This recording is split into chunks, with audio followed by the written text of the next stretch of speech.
La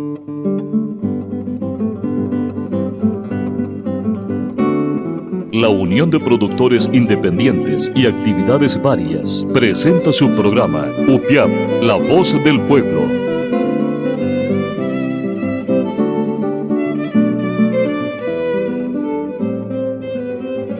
Farmacia UPIAP. Estamos contigo al Hospital Clínica El Labrador San Isidro de El General, a su servicio de lunes a viernes de 7 de la mañana a 7 de la noche. Teléfonos 2770-1359 y 2772-4201. Hola, ¿qué tal amigos? Bienvenidos a su programa UPIAP, La Voz del Pueblo, a través de los 88.1 FM de Radio Cultural de Pérez Celedón. Y también a través de las plataformas digitales y virtuales de la UPIAP, Unión de Productores Independientes y Actividades Varias. Programa UPIAP La Voz del Pueblo, ya con más de 5 años de estar informando del quehacer de esta importante organización que este año precisamente cumple 50 años de labor, de tarea, de trabajo, de lucha en favor del mejoramiento de las condiciones de vida del sector productivo costarricense, lo que denominamos nosotros el motor de Costa Rica. Si el sector productivo costarricense está bien, el país va a estar bien. Esto hay que entenderlo, es una realidad, lo hemos percibido, lo hemos entendido, lo hemos vivido y es importante que todos lo tengamos muy pero muy presentes. Gracias a los que nos ven a través de las redes sociales también de Radio Cultural de Pérez Celedón, la radio familiar de los generaleños, a don Randy Castro, el control principal de los 88.1 FM.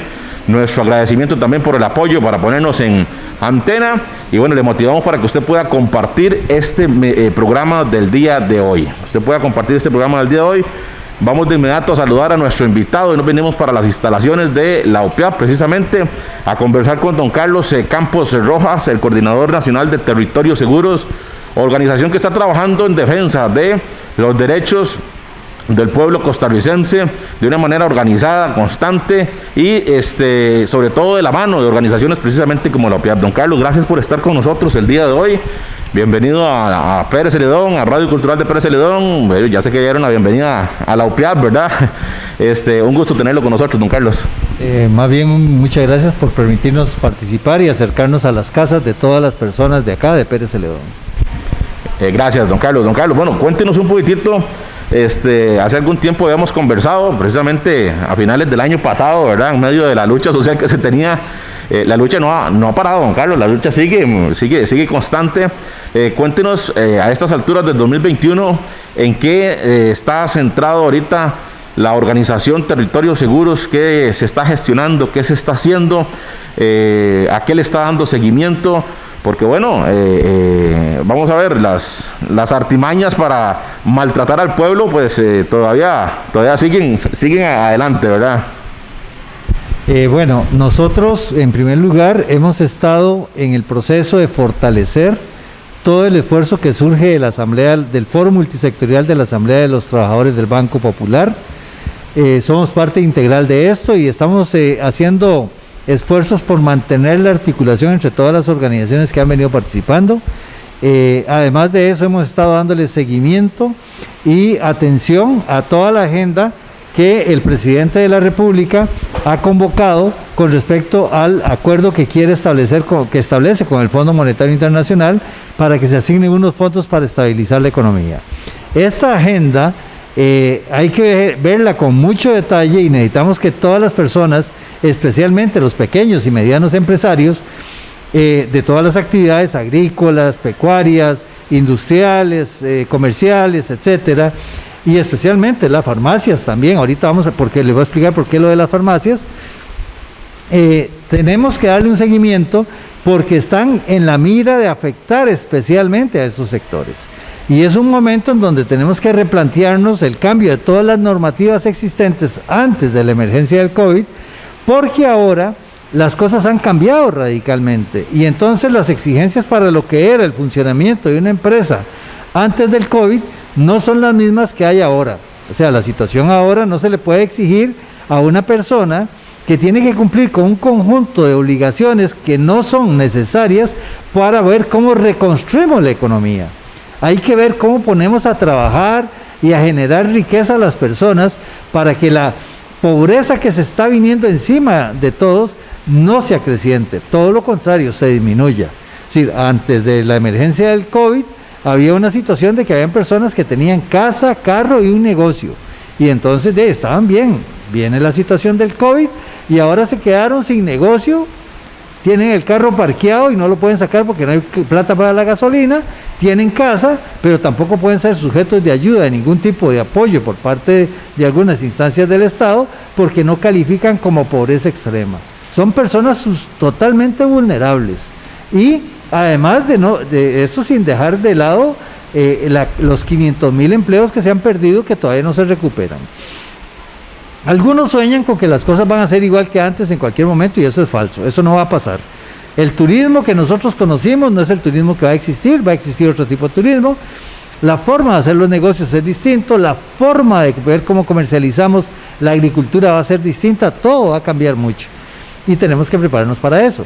Y en esa agenda, entre otras cosas, están aprovechando intereses mezquinos para ver cómo terminan de extraerle los pocos recursos económicos que quedan en las bolsas de las personas de este país, que sí pagan los impuestos, para ver cómo se aprovechan para sacarle más dinero, para privilegiar a algunos sectores empresariales determinados. Uno de ellos es la ley de avales y garantías que están proponiendo ahorita en la Asamblea Legislativa, donde se pretende agarrar 390 millones de dólares para pagarle, para proteger el descubierto en las garantías que le quedaron a un grupo de empresas que ya desde la Casa Presidencial les pusieron nombres y apellidos, que quedaron mal antes del COVID.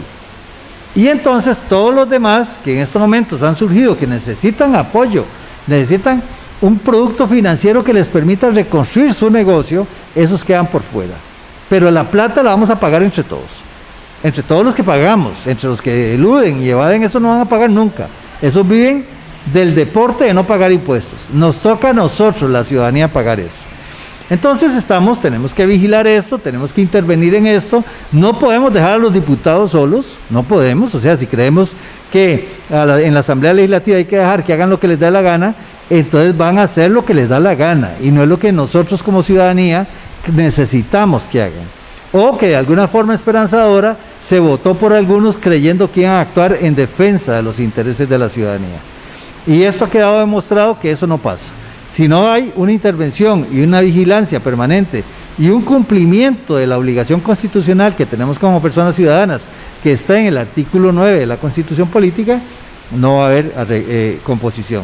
Entonces estamos en eso, estamos en el tema de un conjunto de excepciones que quieren hacer en una ley para casualmente obligar a que todos nosotros tengamos ahorros, los ahorros que tengamos, paguemos un impuesto adicional del 16.5 al impuesto del IVA para ver cómo le llevamos plata a la administración pública. Y esa plata, de ahí van a estar exonerados, desde luego, los privilegiados de todo el tiempo. Entonces, tenemos que ver cómo intervenimos para garantizar que estas cosas no se den. Ese tipo de cosas estamos no solamente desde nuestro movimiento, sino también en coordinación con otras organizaciones, en cuenta la UPIAP y en cuenta sectores de la Unión de Cámaras, los sectores decentes de la Unión de Cámaras, y además de eso, estamos con algunas organizaciones sindicales y cooperativistas, solidaristas también, que ya se dieron cuenta que los van a liquidar. Entonces, la tarea, digamos, es una tarea que hemos venido desarrollando. En este momento puedo decirles, y ya se va a hacer de conocimiento público, en estos momentos que ganamos recientemente, por voto unánime de la Sala Cuarta, un recurso de amparo donde tienen que darnos a nosotros las estadísticas de quiénes son los dueños de las acciones de las empresas. Estadísticas, no nombres, pero con solo las estadísticas tenemos. ¿Por qué? Porque aquí hay una serie de empresarios que manejan y controlan todas las empresas del país, no pagan impuestos, no sabemos quiénes son, y resulta que mientras tanto todas las personas pobres y humildes de este país sí tienen que estar cotizando esos impuestos, se los sacan de la bolsa a través de distintas formas, y mientras tanto hay un grupo de gente que no tiene escrúpulos para evadir esos impuestos. Don Carlos, una pregunta en el tema de esto de los impuestos. Vamos a ver, dentro de las medidas que se plantean para pues, hacer efectivo, para que se vote de manera positiva en la Asamblea Legislativa, y parte de las condiciones que se quieren imponer y proponer para que pues, se haga realidad lo del Fondo Monetario Internacional. La parte, precisamente el fortalecimiento de una institución como el Ministerio de Hacienda, que ya es de conocimiento de todos, que tiene una incapacidad para cobrar de manera ordenada los impuestos en el país, que tiene no sé cuántos sistemas de cómputo trabajando ahí que no cruzan controles ni cruzan bases de datos. Entonces no se sabe ni por dónde será que cobra Hacienda los impuestos. En fin, la parte de la reactivación económica real y genuina, la agilización de trámites, la agilización de créditos, bueno, aspectos que es de conocimiento de muchos y que se han conversado ya, que podrían aportar a la reactivación de la economía. ¿En cuánto se ha avanzado en esto, don Carlos? Si ustedes han dado seguimiento a esto también, porque ya sabemos que el gobierno, pues sin duda alguna, es especialista en cobrar impuestos, pero no es eficiente en proponer, en reactivar la economía de una manera proactiva, de una manera propositiva. ¿Qué se está gestionando con respecto a todo esto? ¿O qué se está dando? Bueno, de los logros importantes que tuvimos nosotros en el diálogo con el presidente, digo nosotros, Movimiento de Ciudadanía que Construye Territorios Seguros, fue establecer que se constituyera la Comisión de Transparencia de Hacienda Digital.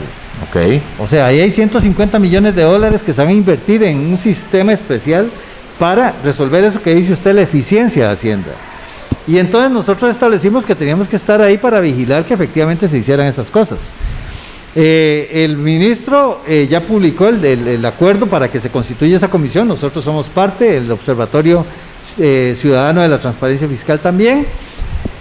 Y ahora lo que pretenden es que no podamos decirle nada al país de lo que está pasando ahí. Eso lo vamos a enfrentar y lo vamos a discutir, porque ellos creen que nos pueden poner trompilla, pero a la ciudadanía no le ponen trompilla. A la ciudadanía decente, responsable, no le ponen trompilla. Lo extraño, don Carlos, es cómo los asuntos de orden público los quieren manejar en secreto. O sea, lo que es de orden público es de orden público. O sea, esto no se le puede poner una traba a que la gente sepa. La transparencia es importantísimo. Continúe, don Carlos, es que esto me asombra a mí, ¿verdad? Bueno, y está en la Constitución, es el artículo 11, dice que el funcionario público que no cumpla con eso es sujeto de una demanda penal. O sea, hay que procesarlo y meterlo a la cárcel por eso. Bueno, es parte de lo que tenemos que exigir que la Fiscalía haga también, ¿verdad? Tenemos un problema en la Fiscalía que estamos nosotros como ciudadanía también viendo a ver cómo hacemos. A la par de eso también estamos en el proceso de ver, de lograr eficiencia en el seguimiento de los grandes contribuyentes que no tributan o que declaran cero ganancias,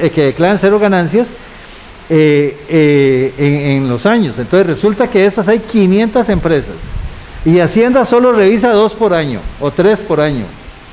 Y entonces eso no puede ser, o sea, entonces nunca, imagínense que aquí hay una fiesta muy grande, porque está seguro que hay un grupo de empresarios que nunca los van a revisar, y entre esos, digamos, la Asociación de Empresarios para el Desarrollo y Horizonte Positivo se han encargado, que es una organización de empresarios, donde estaba el exministro André Garnier, que todo el mundo conoce, ¿verdad?, porque dijo que él no pagaba los impuestos de sus casas de lujo, que hizo un negocio de 1.000 millones de colones para 2 de sus hijos, por 300 millones para que la hija aprendiera a hacer negocios en la función pública. Entonces, donde hizo un negocio de 300 millones de colones trayendo mascarillas para el ICE, que todos conocemos, eso es público, salió en todos los periódicos, y el otro que fue de 640 millones para el hijo, que quería saber cómo se ayudaba a los pobres, y entonces se invirtieron 640 millones de colones pagados por todos los costarricenses para repartir canastas de alimentos a través de la Comisión Nacional de Emergencias sin ningún control de ver a quién se le daban. Esas son las cosas, digamos, que afectan la acción de las instituciones y que pasan casualmente porque la ciudadanía no nos damos a respetar y no hacemos valer lo que la Constitución establece del poder y la autoridad que tenemos para intervenir en corregir eso. Que ese tema de la Comisión de Emergencias, perdón, don Carlos, que lo interrumpa, es un portillo abiertísimo, porque cuando hay declaratorias de emergencias, la Comisión Nacional de Emergencias tiene potestad de direccionar recursos, ¿verdad? O hacer compras o inversiones de manera muy expedita y con muy pocos controles, ¿verdad? Yo no sé si al final habrán controles posteriores, pero a la hora de elegir, contratar con declaratorios de emergencias, se hace casi dedocráticamente, ¿verdad? Así es. Y es un portillo enorme precisamente para que se den ese tipo de tricuñelas con recursos de los costarricenses, como usted lo acaba de mencionar. Así es, más el mismo presidente de la Comisión Nacional de Emergencias dijo que está alegándose y diciéndose mucho sobre esos negocios que ha hecho los hijos de André Garnier, cuando eso representaba el 0.03% de todo lo que ha hecho el fondo, la Comisión Nacional de Emergencias. Entonces, imaginémonos el nivel de desorden que usted, como usted lo está diciendo, que ha habido en estos procesos, y cuánta plata se ha ido, quién sabe a qué bolsillos y bajo qué condiciones. Eso es parte de la transparencia que tenemos que hacer valer como costarricenses para saber dónde están los recursos que nos pertenecen. Entonces, el movimiento ha venido trabajando en áreas como estas, ¿verdad? O por ejemplo, como estaba diciendo, este último logro de la votación unánime de la Sala Constitucional, para que se haga pública esta información que no es privada, que es una información que pertenece a todos los costarricenses. Y lo otro que estamos arrancando hoy, que hoy se está dando a conocer a través de distintos periódicos del país, es que vamos a organizar un movimiento nacional para bajar el precio de las medicinas. Es una barbaridad que en Costa Rica las medicinas estén más caras que en Nicaragua o que en Panamá.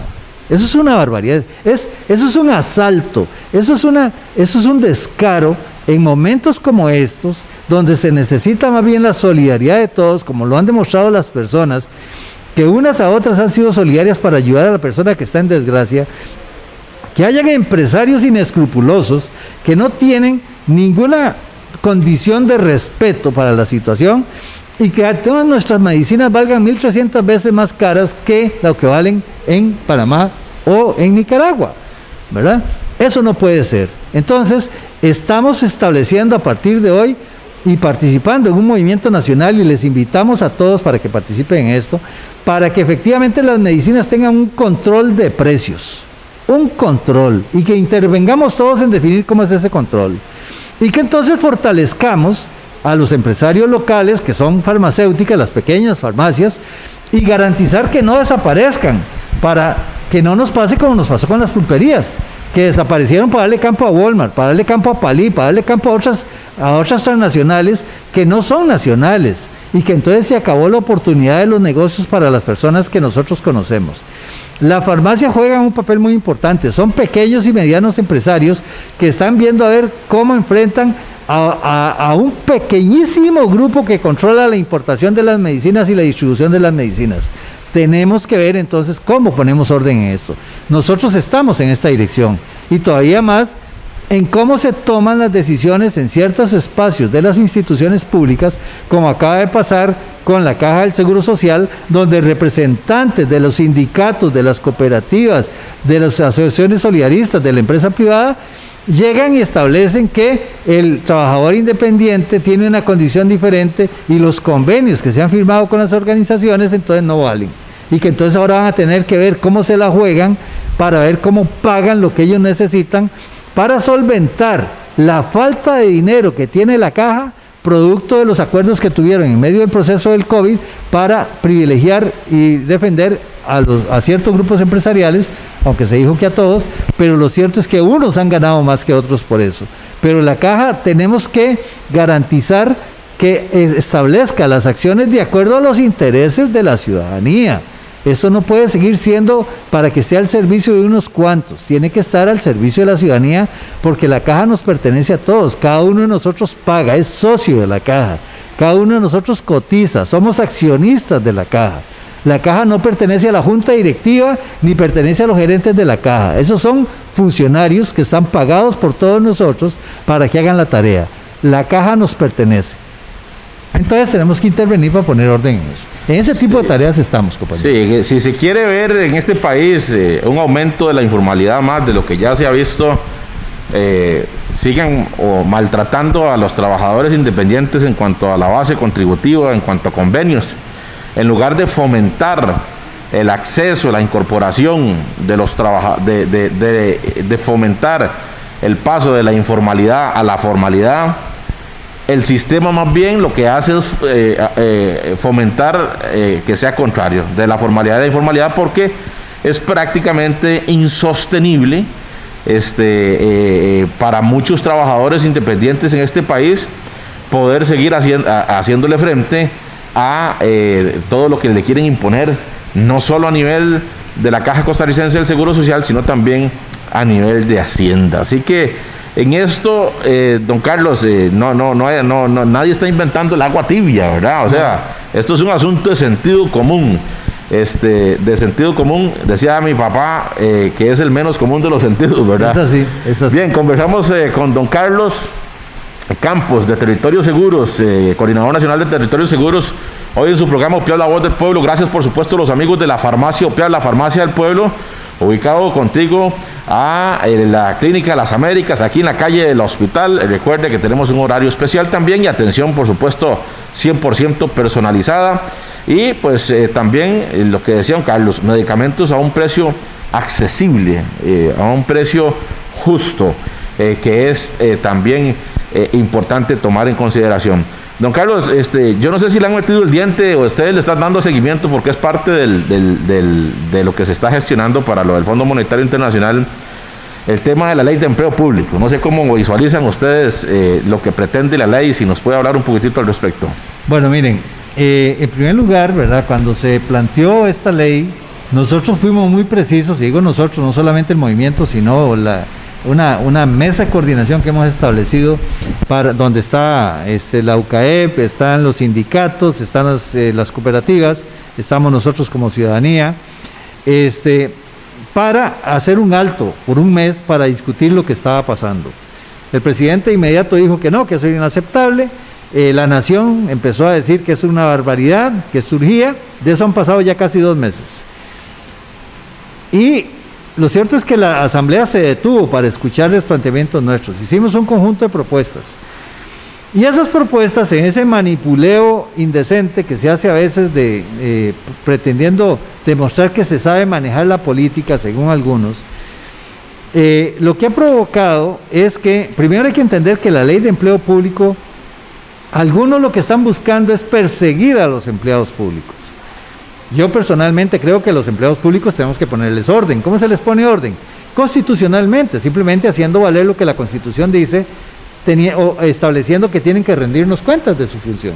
O sea, un funcionario público tiene que decirme en qué está gastando el presupuesto, tiene que decirme cómo está invirtiendo, en qué está invirtiendo el dinero, no porque yo quiera, es que así dice el artículo 11 de la Constitución.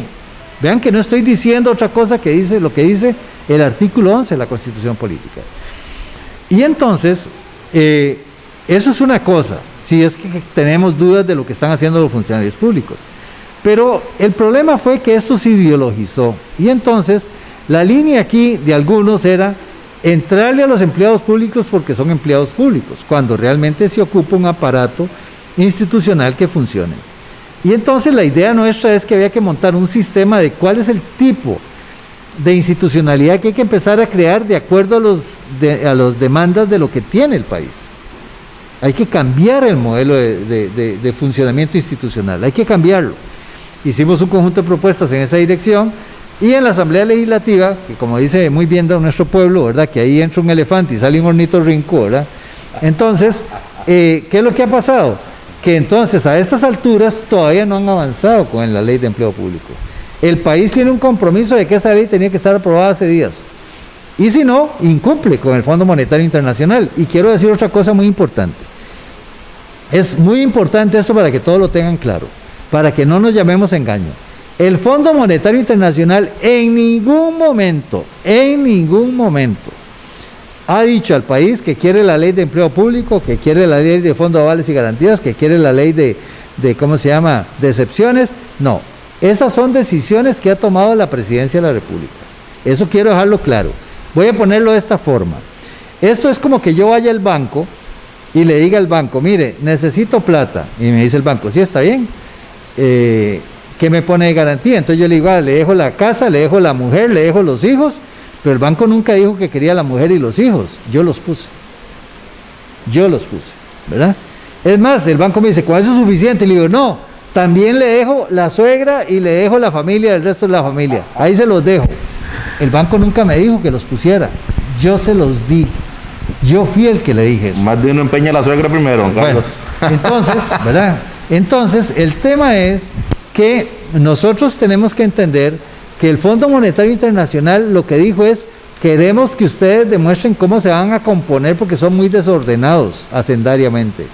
Y entonces aquí, en lugar de ver cómo ponemos control sobre los que eluden y evaden los impuestos, entonces dijeron, vamos a apretar más a los que sí pagan. ¿Ok? Entonces, entiendan eso. En la ley de empleo público, entonces, en este momento están viendo a ver cómo transforman esa oportunidad para establecer y poner en los puestos de decisión a las personas que de acuerdo al interés de ciertos grupos prevalezcan y no realmente las necesidades que tiene el país. Esa situación nos va a meter en un problema muy serio y en estos momentos esa ley que está ahí no tiene ni pie ni cabeza. Es muy probable que termine siendo rechazada por la Sala Cuarta. Pero si la Sala Cuarta no la rechaza y se pone a decir que eso es el empleo público de ahora en adelante, quien va a quedar mal parada es la Sala Cuarta. Porque si algo queda de credibilidad en este país es sobre la Sala Cuarta, algo, ¿verdad? Y si la pierde, este país se queda sin credibilidad. En lo interno y hacia afuera. Es un tema complicado, don Carlos, porque los magistrados de la Sala Cuarta, de la Sala Constitucional, conocida como la Sala Cuarta, son funcionarios públicos. Son funcionarios. Y pagados por el erario público, van a legislar en algo que les puede llegar a afectar. Entonces, o no les puede llegar a afectar, o van a legislar algo en lo que están involucrados, y ahí existe un conflicto de intereses, pero bueno, es el ente que tenemos en el país para determinar que sí es apegado a la Constitución y que no es conforme a la Constitución, o por lo menos sientan algunos precedentes respecto a algunas situaciones en las cuales no se ha determinado una línea sobre la cual se transitará, ¿verdad? Bueno, pero es un tema complicado, don Carlos. Bueno, déjeme decirle algo. Si la Sala Constitucional fuera congruente con establecer lo que la Constitución dice, lo primero que tendría que decir es que esa ley no prevalece porque no fue discutida con los costarricenses. Porque toda ley, según la Constitución, tiene que ser discutida con los costarricenses. Y ustedes dirán, ¿y cómo se va a discutir con todos? Eso es muy fácil. Eso es muy fácil. Lo que pasa es que no quieren hacerlo. Entonces, ¿entre quiénes la discuten? Entre ellos mismos. Entonces, de ahí, como usted acaba de decir, magistrados que van a legislar en una ley de empleo público que puede afectar los intereses de ellos. ¿Qué podemos creer que van a decidir? No, esta parte que es mía no me la afecte, la demás voy a ver cómo hace. Eche para adelante. Sí. Y existe, don Carlos, una complejidad a nivel país también con el famoso tema de la autonomía, ¿verdad? De algunas instituciones en las cuales yo creo que es importante. El orden siempre va a ser bueno, don Carlos. Claro. ¿Verdad? El orden siempre va a ser importante, siempre va a ser bueno, siempre es necesario. Y por supuesto, pues a veces hay quienes no quieren que los ordenen también, ¿verdad? Claro. Que es un tema.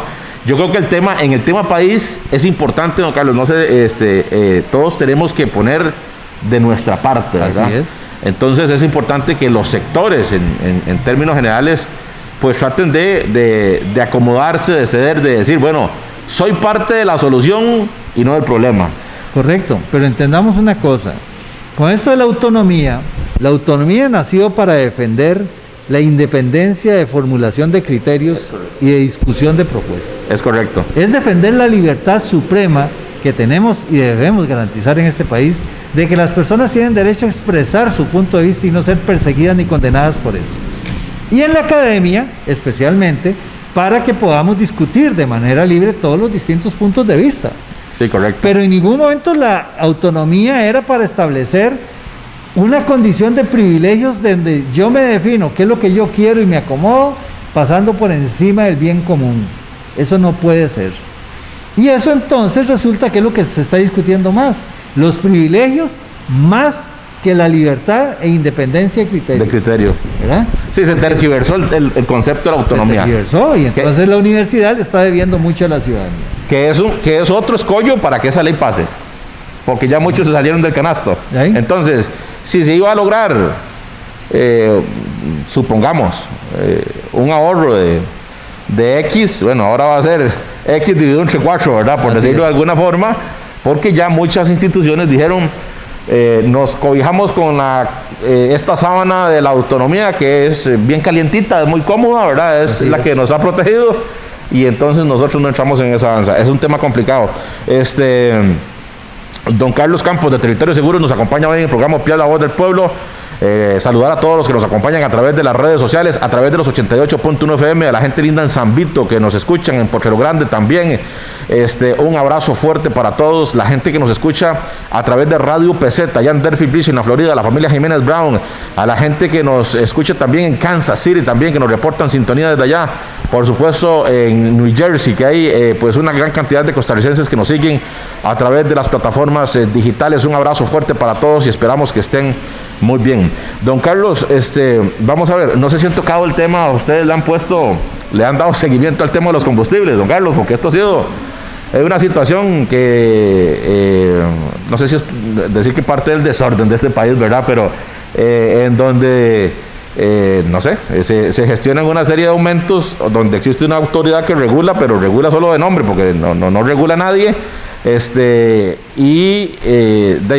serie de aumentos en los combustibles en cualquier momento, si no es que ya empieza un efecto dominó de aumento de un montón de cosas en este país.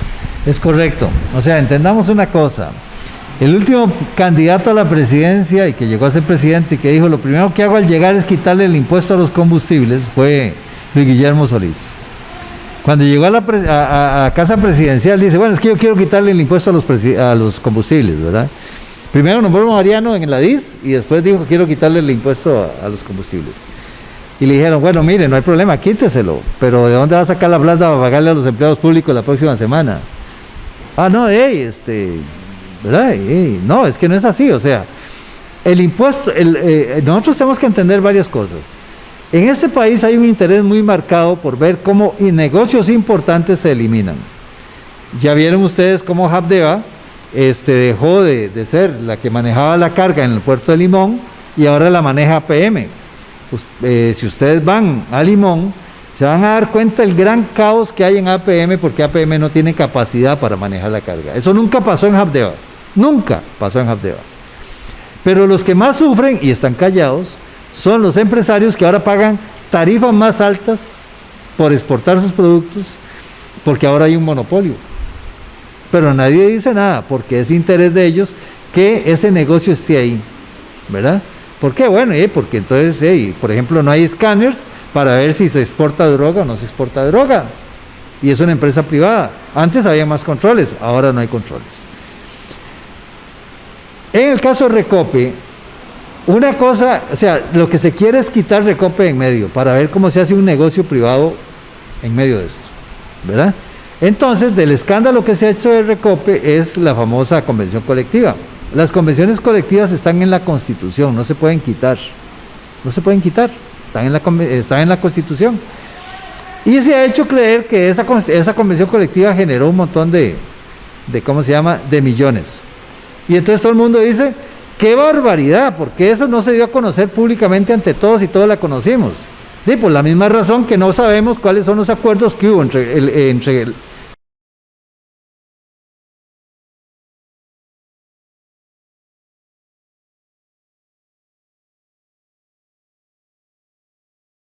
la Comisión Nacional de Emergencias y la Pfizer para comprar las vacunas. De la misma manera, pero nadie cuestiona por qué hay tanto secretismo en el contrato que se hizo entre Pfizer y la Comisión Nacional de Emergencias para establecer el precio de las vacunas. El tema es el siguiente: en el precio de los combustibles, la mayor cantidad del costo son los dineros que se recogen a través de impuestos para sostener ciertas actividades del Estado. Eso no lo va a quitar nadie, sépanlo. Lo que tenemos que revisar es otra cosa, es qué se hace con esos dineros. No importa, usted agarra 20 pesos para que se los den al hospital de niños. Bueno, vamos a revisar si realmente le llegaron los 20 pesos al hospital de niños. Y vamos a ver qué fue lo que hicieron con los 20 pesos en el hospital de niños. Estoy poniendo un ejemplo, no estoy diciendo que de ahí le dan al hospital de niños, ¿verdad? Entonces, Nosotros lo que tenemos que hacer, y para eso la Constitución nos ampara y nos obliga, como personas ciudadanas, es a saber cómo se están invirtiendo esos impuestos. Esa es la tarea. La tarea no es decir qué barbaridad, la tarea es ir a ver, ¿verdad? Porque entonces, por ejemplo, en este país, ¿cuánta plata se le da a Limas para distribuir entre los pobres? Cientos de miles de millones. ¿Cuál rendición de cuentas tenemos de eso? ¿Y cuánto no sabemos todos nosotros que hay familias que reciben hasta 5 atenciones de Limas? Mientras que hay otras que necesitan al menos una y no la reciben. Beneficios, sí, hasta 5 y más, y que no los ocupan. Y que no los ocupan, sí. ¿verdad? Y que no los ocupan. El tema, don Carlos, de que, por ejemplo, de que Recope no refina ya, sino solamente distribuye gasolina. Y eso tiene que supervisarse, tiene que revisarse, tiene que fiscalizarse. Me gusta mucho esa función ciudadana, la persona ciudadana, de pedir cuentas, ¿verdad? De que nos rindan cuentas. De que nos rindan cuentas, no tenemos que pedir. de que se fiscalicen las cosas. Es que tiene que ser. Como tiene que ser. Aquí hay un caso que a mí siempre lo comento porque, por cierto, con don Jaime aquí de la UPIAP, que era el representante de la UPIAP ante la Comisión de Apoyo Social cuando se anunció la construcción de la torre de emergencias aquí. Y yo escuchaba a don Jaime y apenas yo veía unos camiones ahí, vi unas excavadoras y le digo, don Jaime, ahí hace 28 años están o 30 años construyendo una carretera a San Carlos y la han presupuestado como 3 veces y se han gastado la plata y no han construido pero ni una piedra movido. Le digo, a mí me da susto cuando yo escucho que hay una obra de esas que al final que un mamarracho ahí de edificios sin terminar y que se acabe la plata, le digo. Y don Jaime decía, la Comisión de Apoyo Social está fiscalizando. Oiga, y sin tener una figura jurídica, estaba ahí pendiente, pedía cuentas, y bueno, ahí está la torre de emergencias funcionando, esta parte del hospital que ha sido muy funcional, gracias a Dios. Pero a mí me gustó mucho esa función, don Carlos, y me caso mucho con la visión de ustedes de constitucionalmente hacer que se nos den cuentas, ¿verdad? Que se nos den cuentas. Perdón, y usted acaba de decir algo muy importante. Ese grupo que hizo esa tarea no tenía personería jurídica, porque la Constitución no exige en ninguna parte que hay que tener personería jurídica para que me rindan cuentas de cualquier cosa. De hecho, les invitamos, de una vez, es un compromiso público. Nosotros vamos a hacer la tercera actividad nacional de rendición de cuentas. Vamos a invitarlos a ustedes como emisora para que sean testigos de primera línea de cómo el Movimiento de Ciudadanía que construye territorios seguros convoca rendición de cuentas a los funcionarios públicos. Eso va a ser el 16 de julio.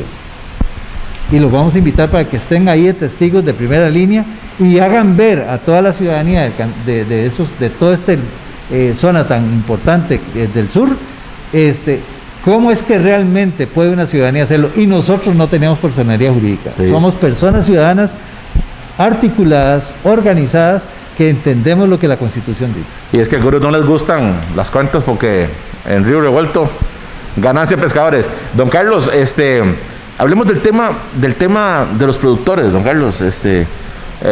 Tenemos acá como una creencia, no es un estribillo que decimos al principio del programa. Si el sector productivo costarricense está bien, el país va a estar bien. Si la gente que produce café, caña, arroz, está bien, el país va a estar bien. Y ha habido una ola de ataques contra el sector productivo arrocero, cañero, frijoleros, con el único propósito de exterminarlos y dejar la importación de estos productos en manos de unos pocos. Y con el cuento de que si abrimos y aperturamos y desprotegemos a los productores y el precio, y desregulamos el precio del azúcar, del arroz, el consumidor final se va a ganar 100 pesos por bolsa de arroz y por bolsa de frijoles, cosa que ya con los frijoles vimos que no pasó.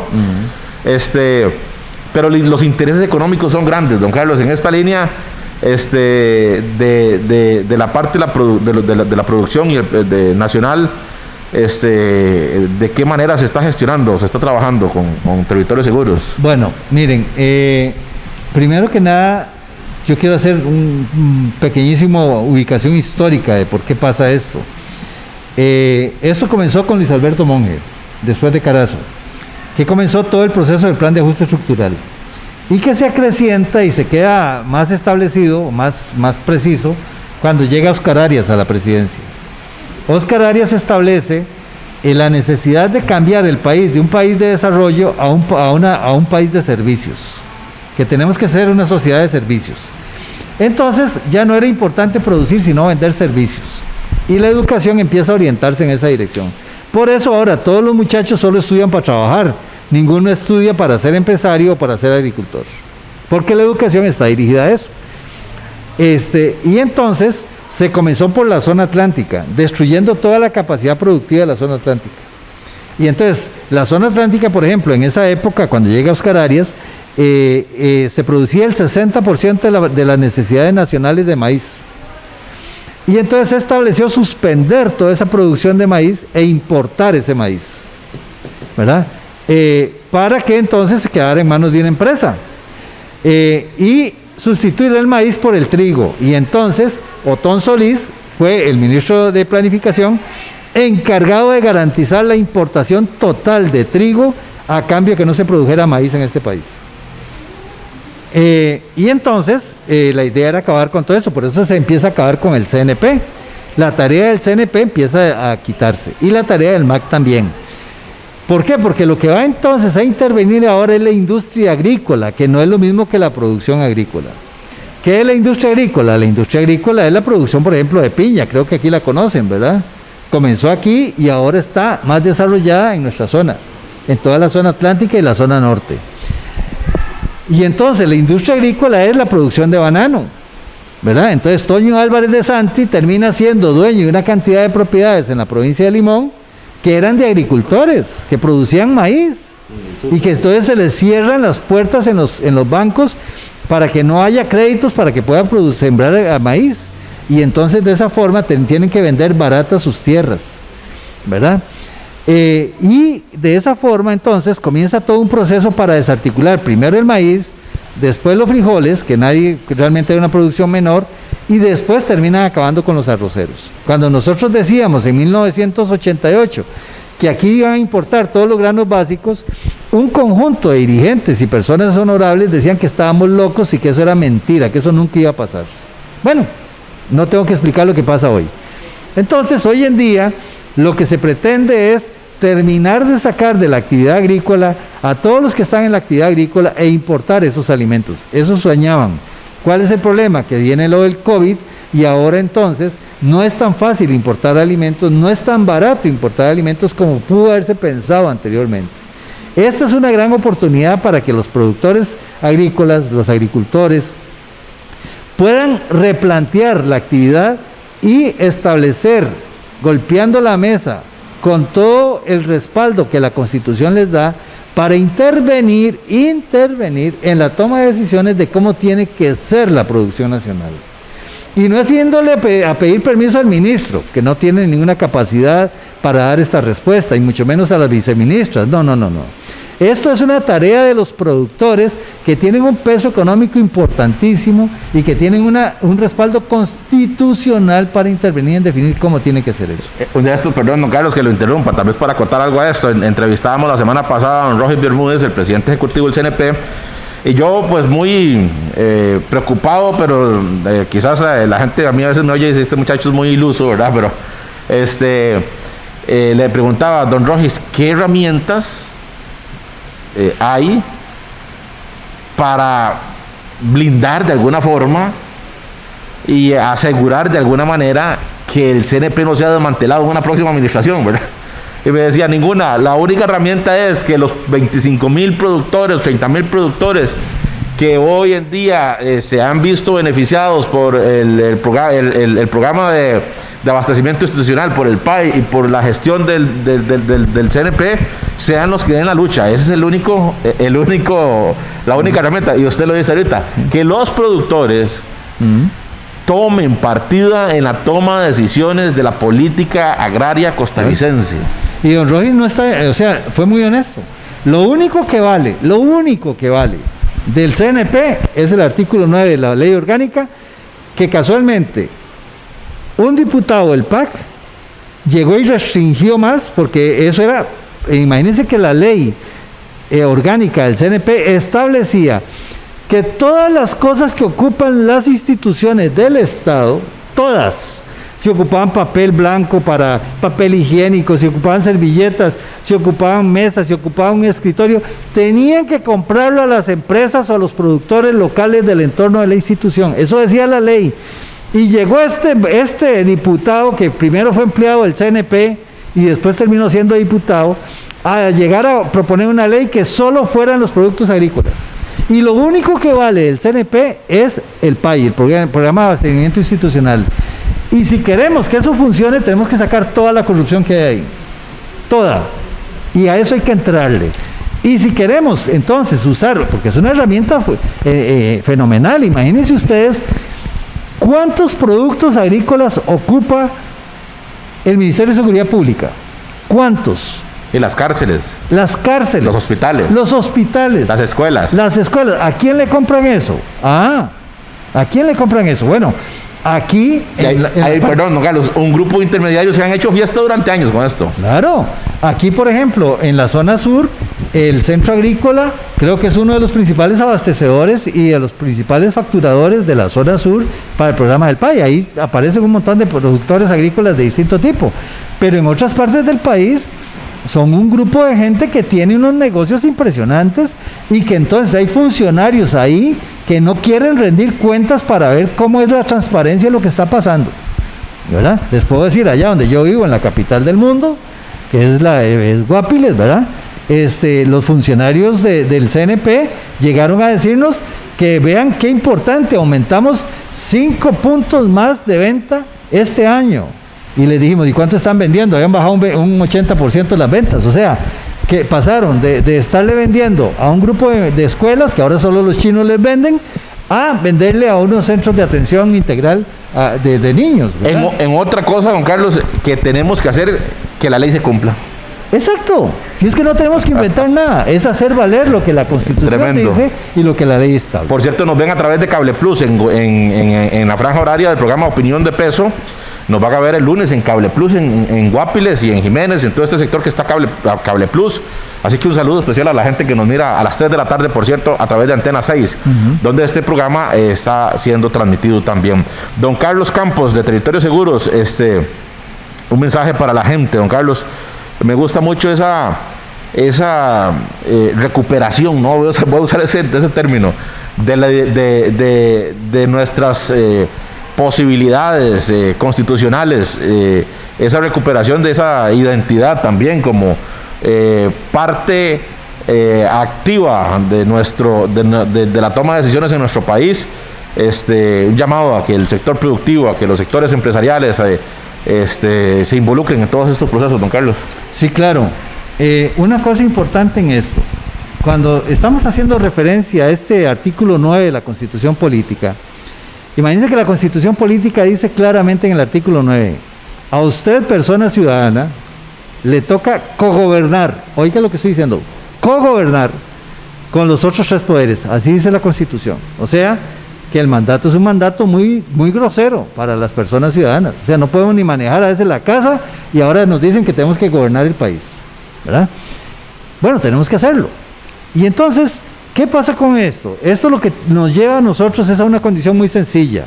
Nosotros tenemos un poder, que somos los únicos dueños del poder en este país constitucionalmente, y tenemos que usar y ejercer ese poder que tenemos. Lo que pasa es que me han convencido de que no tengo poder. Estamos como el elefante que lo tenían amarrado a un poste, y entonces el elefante estaba convencido de que no podía arrancar el poste cuando podía destrozarlo. Un día le quitaron la cadena y el elefante decía, no hombre, a mí no me engañen, yo sé que la cadena está amarrada, yo no me muevo de aquí. Así estamos nosotros, sometidos mentalmente, porque nos han hecho creer que no tenemos poder, que necesitamos de un montón de personas para ejercer el poder. Como que si cuando fuéramos a votar, entramos en masa a la urna, cada uno entra solo, porque el poder de cada uno es tan grande que es cada uno solo decidiendo quién representa este país. Ese es el poder que tengo y ese es el poder que la Constitución me otorga y por eso tengo que hacer ese ejercicio de poder. Y ustedes dirán, bueno, es muy bonito decirlo, pero es muy difícil hacerlo. Claro, es muy difícil hacerlo cuando yo estoy convencido de que no puedo hacerlo, ¿verdad? Eso es como cuando entonces, digamos que heredo un dinero, una buena finca, digo, yo no puedo manejarla, sí, entonces ya no pude manejarla, ¿verdad? Si no emprendemos. Si no estoy convencido de lo que yo soy, el poder que tengo, los conocimientos que tengo, los saberes que tengo, yo no puedo transformar el entorno. La responsabilidad de transformación de este país parte de la responsabilidad de cada uno de nosotros, y es una responsabilidad constitucional. Es lo que se define como el soberano de este país. Don Carlos, contactos en redes sociales para que la gente esté pendiente de la labor que están realizando ustedes y puedan sumarse a cada actividad que haya en las regiones y movimientos y luchas y todo lo demás. Muchas gracias. Miren, nuestro teléfono es el 8769-8714, ahí nos pueden llamar en cualquier momento. Y también tenemos en Facebook una página, entiendo que así se llama, una página que se llama Territorios Seguros. Tiene como un loguito que es como una corona, que es la del soberano, ¿verdad? Ahí nos pueden seguir, ahí ponemos, damos a conocer distintas actividades que realizamos. Y también nos pueden llamar en cualquier momento y estaremos dispuestos de ir a sus comunidades a conversar y ver cómo construimos lo que ustedes necesiten construir para el beneficio que ustedes deseen tener. Perfecto, don Carlos. Un saludo a la compañera, ¿verdad? Sí, claro. Aquí andamos en una gira por la zona sur. Está la compañera Laura Rivera que nos acompaña, que es una de las facilitadoras importantes de este movimiento. Y estamos acá, hemos estado en una reunión con los compañeros de UPIAP, viendo a ver casualmente cómo le vamos a entrar al tema del convenio con la caja, para ver cómo resolvemos eso, que es un tema político, no es un tema legal, y ya hemos establecido algunas acciones para ver cómo vamos a resolver este problema y que se empiece a respetar a las personas del movimiento de UPIAP por la dignidad y el sentido de aporte que tienen en este país, y no que se les trate como si fueran ciudadanos de cuarta o quinta clase. No, y es importantísimo que un tema de sentido común, la gente no puede aportar sobre lo que no tiene, don Carlos. Eso es un tema de lógica. Así es. Y hay otros que teniendo no aportan, pero bueno, es otra tela que cortar esta, o es la misma tela pero muy larga. Gracias a todos por habernos acompañado, don Carlos, muchísimas gracias, ha sido un gusto, un placer conversar con usted. Nos llena de mucha ilusión y mucho optimismo y lo que se está haciendo, y invitamos a todos a sumarse a la lucha que se da para la defensa de los derechos de todo el pueblo costarricense. Gracias a todos los que nos han acompañado en su programa UPIAP, La Voz del Pueblo. Recuerde, los viernes, a las 5 de la tarde, a través de las plataformas de la radio familiar de los genereños, también de las plataformas de UPIAP, y estamos también a través de Antena 6 en la franja horaria del programa Opinión de Peso, que es de lunes a viernes a las 3 de la tarde. En este caso, estamos los lunes en Antena 6, en Cable Santos, en Cable Cartago, en Cable Sur, en Palmar Norte, en Cable Plus, en Guapiles, en Satel, en Interlatin, que son sistemas de televisión digital también, por supuesto a través de la página antena6.com también, así que ahí también un saludo especial para todos los que nos ven a través de estas plataformas. Que tengan un excelente fin de semana, sigan luchando, sigan trabajando, sigan adelante, compre y use lo que Costa Rica produce. Verdaderamente esto no es un estribillo más para rellenar el espacio, es una realidad. Tenemos que apoyar a los productores nacionales. Que Dios los bendiga y hasta la próxima. Gracias. Farmacia UPIAP. Estamos contigo al Hospital Clínica El Labrador San Isidro del General. A su servicio de lunes a viernes de 7 de la mañana a 7 de la noche. Teléfonos 2770-1359 y 2772-4201.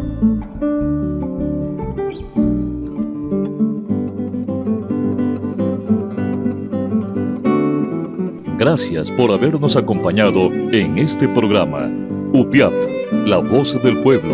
Le invitamos a escucharnos todos los viernes a las 5 de la tarde por esta su emisora.